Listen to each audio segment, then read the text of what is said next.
Salut, salut, c'est Christophe, j'espère que tu vas bien.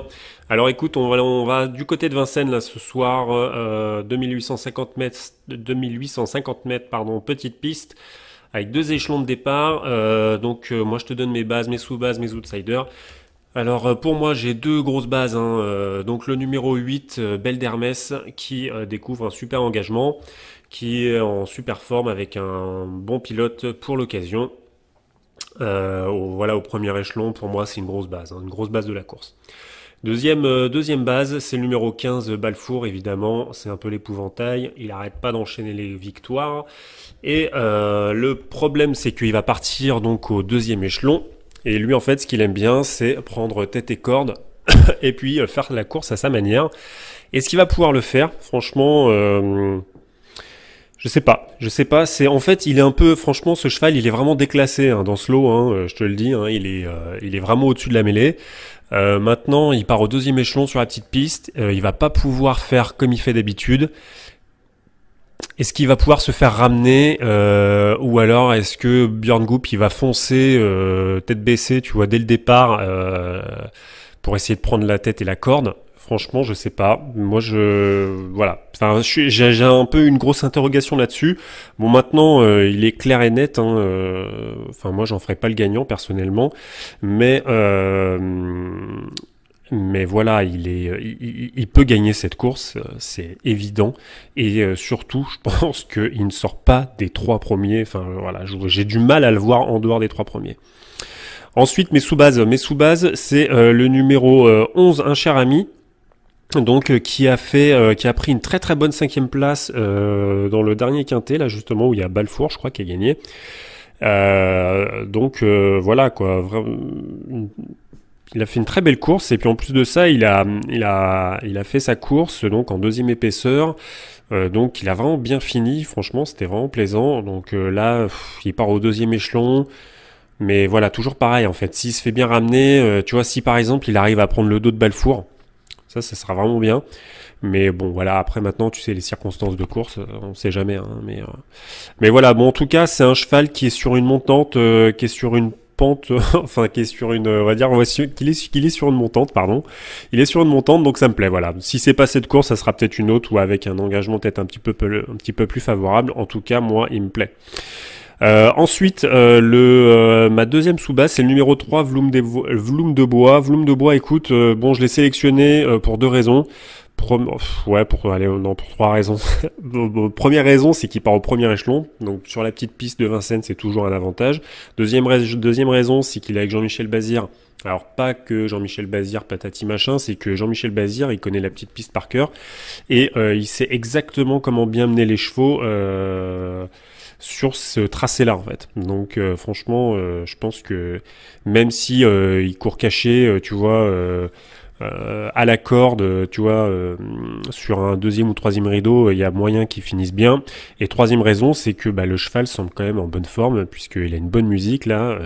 Donc voilà, quoi, tout est réuni pour que ça se passe relativement bien, du moins dans les 4 premiers de cette course. Ensuite, mes outsiders, j'en ai 4. Alors, mes outsiders, c'est Vendée-Zonay. Vendée-Zonay, confié à Jean-Philippe Monclin. Écoute, moi ça me plaît. Moi, ça me plaît. Là, je suis sur le PMU.fr, là, à l'heure actuelle. Il est quelle heure? Il est 9h30. Il a une cote à 66 contre 1. Et ben, moi, je trouve que c'est ce qu'on appelle une value bet, hein. C'est-à-dire que le cheval ne devrait pas avoir cette cote. Le cheval, normalement, devrait avoir une cote plus basse. Parce que franchement le cheval est en bonne forme, hein. Voilà, c'est vrai que ça fait 8, 7e place, 9e place, il a déjà fini 3e il y a pas très très longtemps. Là, il est confié à un pilote, il part au premier échelon. Bon, clairement, c'est pas le plus rapide, hein, clair et net, mais voilà, moi je trouve que c'est assez plaisant, en tout cas la configuration me plaît. Ensuite mon deuxième c'est Be Good. Be Good, écoute pareil, hein, il y a eu toute une série de contre-performances là.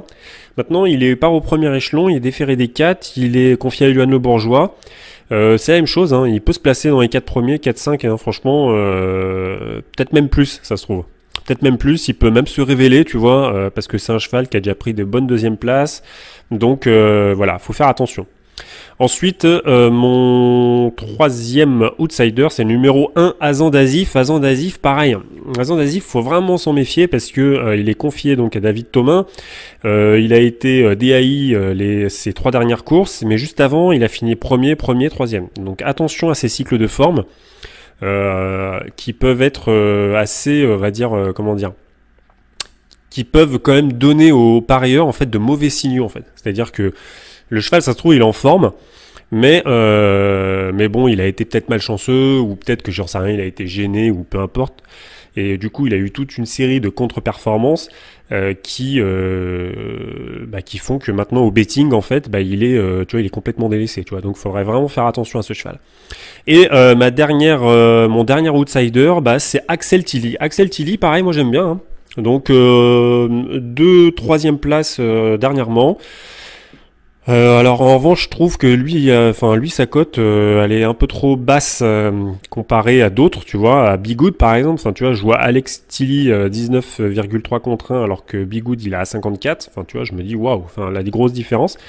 Pour moi, c'est pas justifié, mais en tout cas, c'est un outsider qui me plaît. Confié à Pierre Vercruis, il part au premier échelon. Voilà, je trouve que ça peut être aussi pareil un bon truc. Alors moi, il y a un cheval auquel je crois pas, c'est Bolt. Franchement, voilà. Après, tu fais comme tu veux, hein, mais moi perso, j'y crois pas des masses vraiment. Il court beaucoup, beaucoup, beaucoup. Là, il sait quoi, qu'est-ce qu'il fait? Il défère des postérieurs, puis il part au 2e échelon. Franchement, j'y crois pas des masses. Après, bon, je te le rajoute pas, hein, mais il y a un cheval que j'ai failli mettre, c'est Verso de Crène parce qu'il a un très très bon finish. Maintenant, je l'ai pas mis parce que il part au 2e échelon et la petite ligne droite de Vincennes ne va pas forcément avantager son finish. Mais attention, hein, voilà, il peut aussi surprendre. Et puis c'est tout. Voilà. Écoute, je te répète un petit peu tout ça, histoire de que tu aies un petit peu les idées claires. Donc mes 2 bases, c'est le numéro 15 Balfour et le numéro 8 Belle d'Hermès. Mes sous-bases, c'est le numéro 3 Vloum de Bois et le numéro 11 Un cher ami. Et mes outsiders, c'est le numéro 6 Axel Tilly, numéro 5 Bigood, numéro 4 Vendésonnet et numéro 1 Azan Dazif. Voilà. J'espère t'avoir aidé un peu à y voir plus clair dans cette course et je te dis à plus. Bye.